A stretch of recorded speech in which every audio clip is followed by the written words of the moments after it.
ఇక్కడున్న మన దేవాలయం శ్రీ దత్తాత్రేయ స్వామి దేవాలయం మరి వారి పర్యవేక్షణలో మా అందరూ బ్రాహ్మణోత్తరముల మరి ఆచరణల మేరకు వారి ఆశీస్సుల మేరకు ఈరోజు మా అమ్మ గారు చేపట్టిన ఈ కార్యక్రమం మా కుటుంబ సభ్యులందరూ కూడా కలుసుకొని మరి నిరంతరం భక్తజన సోదరులందరూ కూడా ప్రతినిత్యం ఈ దేవాలయానికి పూజలు చేస్తూ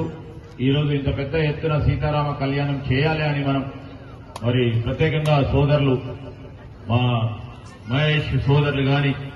మరి మిత్రులందరూ కూడా కోరటం మరి మా కృష్ణమోహన్ అయ్య గారు ఇతర పెద్దలందరూ కూడా కోరటం తప్పకుండా చేయాలని మనం తలంపు చేసి గత సంవత్సరం లాగానే ఈ సంవత్సరం కూడా పెద్ద ఎత్తున ఈ రోజు కార్యక్రమం జరుగుతూ ఉన్న సందర్భంలో మరి ఆ భగవంతుడు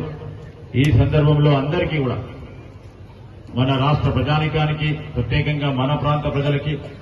అనునిత్యం ఆశీర్వదిస్తా ఉన్న మా అక్కలు చెల్లెలు అన్నలు తమ్ముళ్ళందరూ కూడా సురక్షితంగా ఉండాలని సుఖశాంతులతో ఉండాలని మీ కుటుంబ సభ్యులందరూ కూడా మంచిగా ఉండాలని మీ ఆ భగవంతుని ప్రార్థిస్తూ మీ అందరి ఇక్కడికి వచ్చి మరి భగవంతుని ఆశీస్సులు పొందడానికి ఇక్కడికి వచ్చేసిన అందరికీ మరొకసారి హృదయపూర్వకంగా శుభాకాంక్షలు తెలియజేస్తాను.